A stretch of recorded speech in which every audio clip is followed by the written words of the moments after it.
ಡಿ.ವಿ.ಜಿಯವರ ಜ್ಞಾಪಕ ಚಿತ್ರಶಾಲೆ ಭಾಗ 2 ಭಾರತ ರತ್ನ ಮೋಕ್ಷಗುಂಡಂ ವಿಶ್ವೇಶ್ವರಯ್ಯನವರು. ಮೋಕ್ಷಗುಂಡಂ ವಿಶ್ವೇಶ್ವರಯ್ಯನವರು ಆನಂದರಾಯರಿಂದ ದಿವಾನ್ ಪದವಿಯನ್ನು ವಹಿಸಿಕೊಂಡರು. ಅದು 1912ರ ನವೆಂಬರ್ ತಿಂಗಳಲ್ಲಿ. ಆದರೆ ವಿಶ್ವೇಶ್ವರಯ್ಯನವರು ಮೈಸೂರಿಗೆ ಬಂದದ್ದು 1909ರಲ್ಲಿ ಚೀಫ್ ಇಂಜಿನಿಯರ್ ಆಗಿ. ಅದಕ್ಕೆ ಹಿಂದೆ ಮೈಸೂರಿನಲ್ಲಿ ಚೀಫ್ ಇಂಜಿನಿಯರ್ ಹುದ್ದೆಯಲ್ಲಿ ಇದ್ದಾತ ಕ್ಯಾಪ್ಟನ್ ಡಾಸ್ ಎಂಬ ಯುರೋಪಿಯನ್ ದೊಡ್ಡ ಮನುಷ್ಯ. ಆತ ಸಮರ್ಥನೆಂದೂ ಸತ್ಯವಂತನೆಂದೂ ಸಾಹಸಿ ಎಂದೂ ಹೆಸರಾಗಿದ್ದವನು. ಆತ ಒಂದು ನದೀ ಪ್ರವಾಹದಲ್ಲೋ ಮತ್ತೆಲ್ಲೋ ಅಪಮೃತ್ಯುವಿಗೆ ತುತ್ತಾದನೆಂದು ನನ್ನ ಜ್ಞಾಪಕ. ಆಗ ಬಹುಮಂದಿ ಸಂಭಾವಿತ ಜನರು ದುಃಖಪಟ್ಟದ್ದು ನನಗೆ ಚೆನ್ನಾಗಿ ನೆನಪಿನಲ್ಲಿದೆ. ಡಾಸ್ ಸಾಹೇಬನ ವಿಷಯದಲ್ಲಿ ವಿಶ್ವೇಶ್ವರಯ್ಯನವರು ತುಂಬ ಗೌರವವನ್ನಿಟ್ಟಿದ್ದರು. ಆತನ ಮರಣದಿಂದ ಬಿಡುವಾದ ಜಾಗಕ್ಕೆ ಬಂದವರು ವಿಶ್ವೇಶ್ವರಯ್ಯನವರು. ವಿಶ್ವೇಶ್ವರಯ್ಯನವರು ದಿವಾನ್ ಪದವಿಗೆ ಬಂದದ್ದು ಸಾಮಾನ್ಯ ಜನಕ್ಕೆ ಸೋಜಿಗದ ಸಂಗತಿಯಾಯಿತು. ಅವರು ಅದಕ್ಕೆ ಹಿಂದೆ ಮೈಸೂರಿನ ಆಡಳಿತ ವರ್ಗ ಸಿವಿಲ್ ಸರ್ವಿಸ್ದಲ್ಲಿ ಇದ್ದವರಲ್ಲ. ಅವರವರೆಗೂ ದಿವಾನ್ ಅಧಿಕಾರಕ್ಕೆ ಬಂದವರು ಈ ರಾಜ್ಯದ ಆಡಳಿತದಲ್ಲಿ ಸಿವಿಲ್ ಸರ್ವಿಸ್ ಸೋಪಾನವನ್ನು ಮೆಟ್ಟಲು ಮೆಟ್ಟಲಾಗಿ ಹತ್ತಿ ಮೇಲಕ್ಕೆ ಬಂದವರು. ಸಾಮಾನ್ಯ ಆಡಳಿತದ ಅನುಭವವಿಲ್ಲದೆ ಒಂದಾನೊಂದು ಪರಿಕರ್ಮ ಶಾಖೆಯಲ್ಲಿ ಟೆಕ್ನಿಕಲ್ ಸರ್ವಿಸ್ ಇದ್ದ ವಿಶ್ವೇಶ್ವರಯ್ಯನವರು ಆಡಳಿತದ ಮುಖ್ಯಸ್ಥರಾದದ್ದು ಚೋದ್ಯಕ್ಕೆ ಕಾರಣ. ವಿಶ್ವೇಶ್ವರಯ್ಯನವರು ಕೆರೆ, ಕಾಲುವೆ, ಸೇತುವೆ ಮೊದಲಾದ ಶಿಲ್ಪ ಕಾರ್ಯ ಇಂಜಿನಿಯರಿಂಗ್ಗಳಲ್ಲಿ ನಿಪುಣರಾಗಿರಬಹುದು. ಸಾಮಾನ್ಯ ಆಡಳಿತದ ಅನುಭವ ಅವರಿಗೆ ಉಂಟೆ? ರಾಜ್ಯಪಾಲನೆಗೆ ಸಂಬಂಧಪಟ್ಟ ನ್ಯಾಯಶಾಸ್ತ್ರ, ಕೋಶಶಾಸ್ತ್ರ ಮೊದಲಾದ ನಾನಾ ಶಾಸ್ತ್ರಗಳ ಪರಿಚಯ ಅವರಿಗೆ ಉಂಟೆ? ಇದು ಬಹುಜನ ಕೇಳುತ್ತಿದ್ದ ಪ್ರಶ್ನೆ. ನೇಮಕ ಸಮುಚಿತವೇ? ಆಡಳಿತದಲ್ಲಿ ದಕ್ಷರೆಂದು ಹೆಸರುವಾಸಿಯಾದ ಜನ ಮೈಸೂರಿನಲ್ಲಿ ಆಗ ಅಪರೂಪವಾಗಿರಲಿಲ್ಲ. ಎಷ್ಟೋ ಮಂದಿ ದಿವಾನ್ ಪದವಿಗೆ ತಕ್ಕ ಯೋಗ್ಯತೆಯನ್ನು ಸಂಪಾದಿಸಿಕೊಂಡವರು ಇದ್ದರು. ಮುಖ್ಯವಾಗಿ ಎಚ್.ವಿ. ನಂಜುಂಡಯ್ಯನವರು ಆ ಪದವಿಗೆ ಅರ್ಹರೆಂದೂ ಹಕ್ಕುದಾರರೆಂದೂ ಬಹುಜನ ತಿಳಿದುಕೊಂಡಿದ್ದರು. ನಂಜುಂಡಯ್ಯನವರು MA ML ಪಾಸ್ ಮಾಡಿ ಅನೇಕ ಶಾಸ್ತ್ರಗಳಲ್ಲಿ ಪ್ರೌಢ ಪಂಡಿತರೆಂದು ಗಣ್ಯರಾಗಿದ್ದರು. ಮತ್ತು ಅವರು ಸರ್ಕಾರದ ಸಬ್ ರಿಜಿಸ್ಟ್ರಾರ್ ಇಲಾಖೆಯ ಕೆಳದರ್ಜೆಯಿಂದ ಸರ್ಕಾರದ ಸೆಕ್ರೆಟರಿಯ ಮೇಲ್ದರ್ಜೆಯವರೆಗೂ ಕೆಲಸ ಮಾಡಿ ಸಾಮಾನ್ಯ ಆಡಳಿತದ ಅನುಭವವನ್ನು ಎಲ್ಲ ಮಟ್ಟಗಳಲ್ಲಿಯೂ ಸಂಪಾದಿಸಿಕೊಂಡಿದ್ದರು. Sir P.N. ಕೃಷ್ಣಮೂರ್ತಿಗಳ ಕಾಲದಲ್ಲಿ ನಂಜುಂಡಯ್ಯನವರು ಚೀಫ್ ಸೆಕ್ರೆಟರಿಯಾಗಿದ್ದು ಸರ್ಕಾರದ ಅಂತರಂಗವನ್ನು ಕಂಡುಕೊಂಡಿದ್ದರು. ಇಂಥ ಸಮರ್ಥರು ದಿವಾನ್ ಪದವಿಗೆ ಸಿದ್ಧರಾಗಿದ್ದಾಗ ಅವರನ್ನು ಬಿಟ್ಟು ಇಂಜಿನಿಯರ್ ವಿಶ್ವೇಶ್ವರಯ್ಯನವರನ್ನು ಆ ಪದವಿಗೆ ತಂದದ್ದು ಹೇಗೆ? ಮಹಾರಾಜರ ಮನೋಗತ. ಅದಕ್ಕೆ ಮುಖ್ಯ ಕಾರಣರು ಶ್ರೀಮನ್ ಮಹಾರಾಜರು ಎಂಬುದರಲ್ಲಿ ಏನೂ ಸಂದೇಹವಿಲ್ಲ. ಅದರಲ್ಲಿ ಬೇರೆ ಯಾರ ಕೈವಾಡವೂ ಸೇರಿರಲಿಲ್ಲ. ಮಹಾರಾಜರವರಿಗೆ ವಿಶ್ವೇಶ್ವರಯ್ಯನವರ ವಿಷಯ ಎಷ್ಟೋ ವರ್ಷಗಳಿಂದ ತಿಳಿದಿತ್ತು. ವಿಶ್ವೇಶ್ವರಯ್ಯನವರು ಪ್ರಕಟಪಡಿಸಿದ್ದ ತಾತ್ಕಾಲಿಕ ಲೇಖನಗಳಿಂದ ಅವರಿಗೆ ದೇಶದ ಪುರೋಭಿವೃದ್ಧಿಯ ಬಗೆಗೆ ಎಂಥ ಯೋಚನೆಗಳೂ ಅಭಿಪ್ರಾಯಗಳೂ ಇದ್ದವೆಂಬುದನ್ನು, ಅವರು ಎಂಥ ಉತ್ಸಾಹಿಗಳು ಎಂಬುದನ್ನು, ಕಾರ್ಯದಕ್ಷರು ಎಂಬುದನ್ನು ಮಹಾರಾಜರು ಮನಸ್ಸಿಗೆ ತಂದುಕೊಂಡಿದ್ದರು. ಮತ್ತು ಮೈಸೂರು ರಾಜ್ಯಕ್ಕೆ ಅಂದಿನ ಸಂದರ್ಭದಲ್ಲಿ ಎಂಥ ಮುಖ್ಯಮಂತ್ರಿಯ ಅವಶ್ಯಕತೆ ಇತ್ತು ಎಂಬುದನ್ನು ಕುರಿತು ಮಹಾರಾಜರು ಆಲೋಚಿಸಿದ್ದರು. ರಾಜ್ಯದ ಆಡಳಿತವು ಗತಾನುಗತಿಕವಾಗಿ ನಡೆಯುತ್ತಿದೆ. ಅದರಲ್ಲಿ ಕೊಂಚ ಹೊಸತನ ಅವಶ್ಯವಾಗಿದೆ. ಸರ್ಕಾರದ ಕಾರ್ಯನೀತಿ ಸಹ ಮಾಮೂಲಿನ ಜಾಡಿಗೆ ಬಿದ್ದಿದೆ.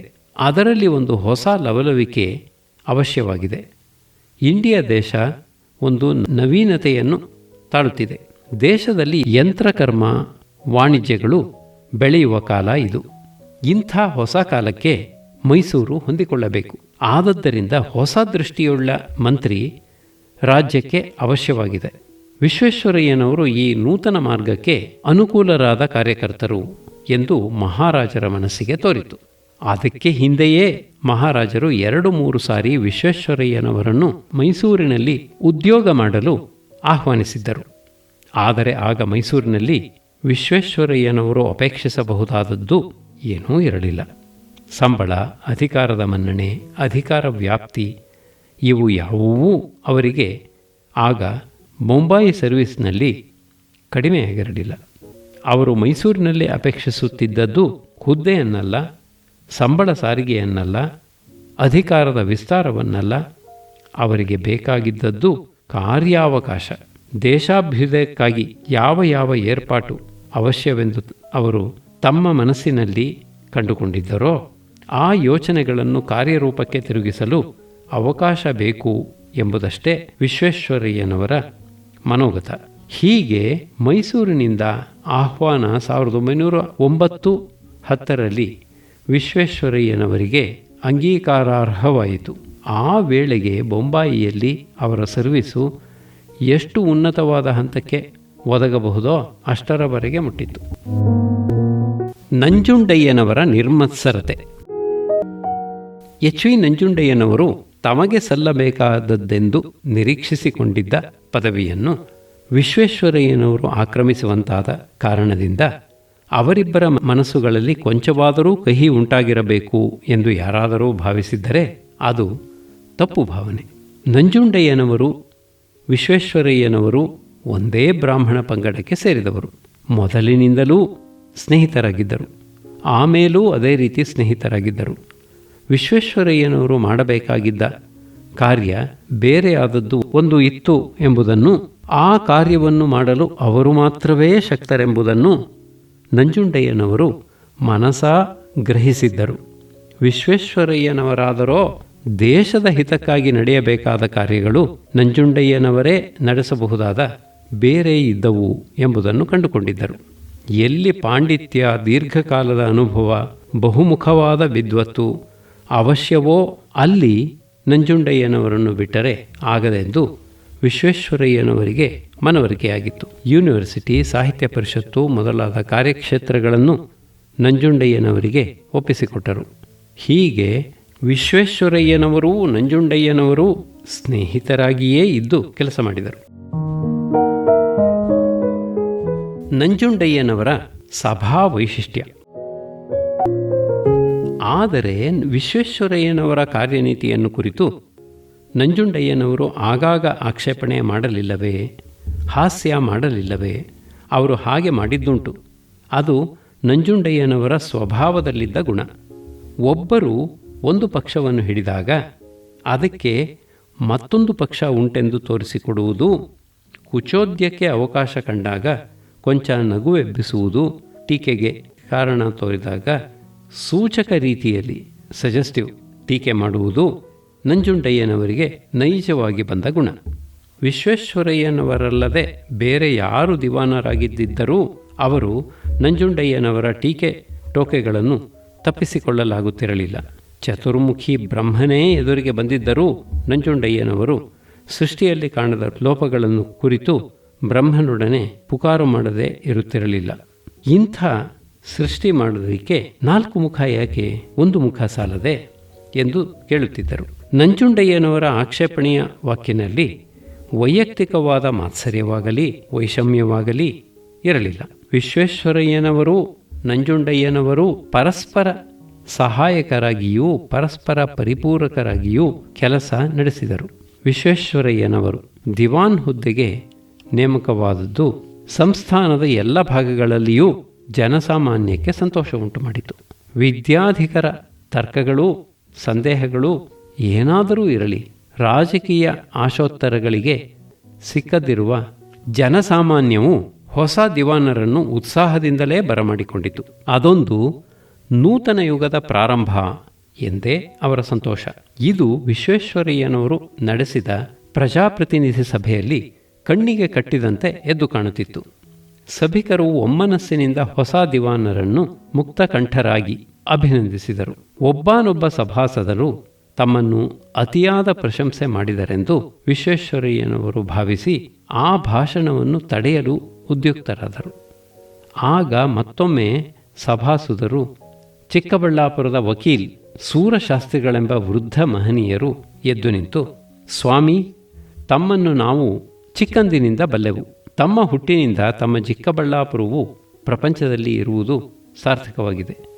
ತಾವು ನಮ್ಮ ದೇಶವನ್ನು ಉದ್ಧಾರ ಮಾಡತಕ್ಕವರು, ನಮಗೆ ಆ ನಂಬಿಕೆ ಪೂರ್ಣವಾಗಿದೆ ಎಂದು ಹೇಳಿದಾಗ ವಿಶ್ವೇಶ್ವರಯ್ಯನವರಿಗೆ ಬಾಯಿ ತುಂಬ ನಗು ಬಂತು. ಸಭೆಯೆಲ್ಲ ನಕ್ಕು ಕೋಲಾಹಲ ಮೂಡಿತು. ವಿಶ್ವೇಶ್ವರಯ್ಯನವರು ಸೂರಶಾಸ್ತ್ರಿಗಳನ್ನು ಉದ್ದೇಶಿಸಿ, ನೀವು ಹಿರಿಯರು, ನೀವು ಶುಭವಚನ ಹೇಳುತ್ತೀರಿ, ಆಶೀರ್ವಾದ ಮಾಡುವುದು ತಮ್ಮ ಅಧಿಕಾರ.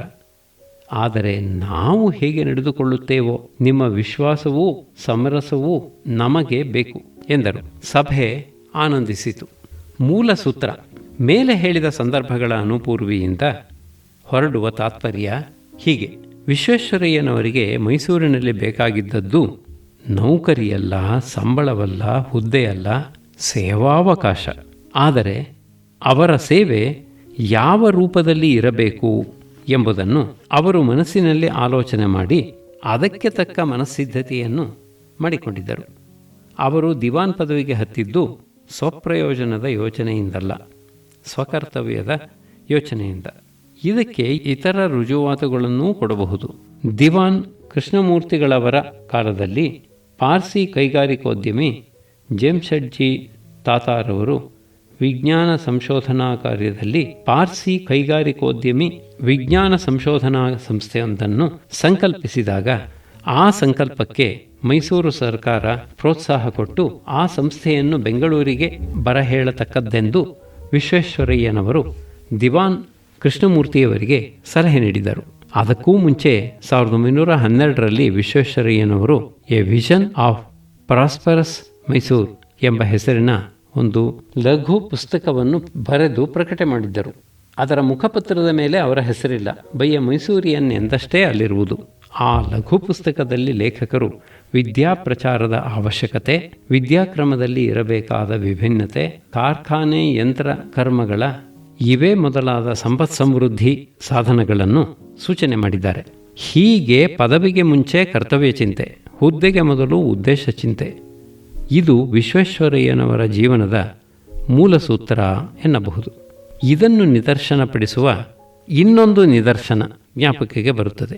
ವಿಶ್ವೇಶ್ವರಯ್ಯನವರು ದಿವಾನ್ ಪದವಿಯಿಂದ ವಿಶ್ರಾಂತರಾಗಿ ಎಷ್ಟೋ ವರ್ಷಗಳಾದ ಮೇಲೆ ನಡೆದದ್ದು ಇದು. ಬಿಹಾರಿನಲ್ಲಿ ಗಂಗಾ ನದಿಗೆ ಒಂದು ಹೊಸ ಸೇತುವೆಯನ್ನು ಕಟ್ಟಿಸಬೇಕೆಂಬ ವಿಚಾರ ಇಂಡಿಯಾ ಸರ್ಕಾರದ ಮುಂದೆ ಬಂದಾಗ ಆ ಸೇತುವೆಗೆ ಉಚಿತವಾದ ಸ್ಥಳ ಯಾವುದು ಎಂಬ ಪ್ರಶ್ನೆ ತಕರಾರು ಮಾಡಿತು. ಇಂಡಿಯಾ ಸರ್ಕಾರದ ಇಂಜಿನಿಯರುಗಳ ಅಭಿಪ್ರಾಯ ಭೇದ ಬಲವಾಗಿತ್ತು. ಆಗ ಈ ವಿಚಾರದಲ್ಲಿ ವಿಶ್ವೇಶ್ವರಯ್ಯನವರ ಸಲಹೆಯನ್ನು ಕೇಳತಕ್ಕದ್ದು ಎಂದು, ಅದರಂತೆ ನಡೆಯತಕ್ಕದ್ದೆಂದು ಒಬ್ಬನೊಬ್ಬ ಪ್ರಮುಖರು ಸೂಚಿಸಿದರು. ಅದಕ್ಕೆ ಸಂಬಂಧಪಟ್ಟವರೆಲ್ಲರೂ ಭೇದವಿಲ್ಲದೆ ಒಮ್ಮತದಿಂದ ಒಪ್ಪಿಕೊಂಡರು. ಅದರಂತೆ ವಿಶ್ವೇಶ್ವರಯ್ಯನವರಿಗೆ ಆಹ್ವಾನ ಬಂತು. ಅವರು 90ಕ್ಕೆ ಮೇಲ್ಪಟ್ಟ ವಯಸ್ಸಿನ ಮುದುಕರಾಗಿದ್ದರಿಂದ ಅವರು ಬರಲಾರದೆಂದು ನಿರೀಕ್ಷಿಸಿಕೊಂಡಿದ್ದವರಿಗೆ ಆಶಾಭಂಗವಾಯಿತು.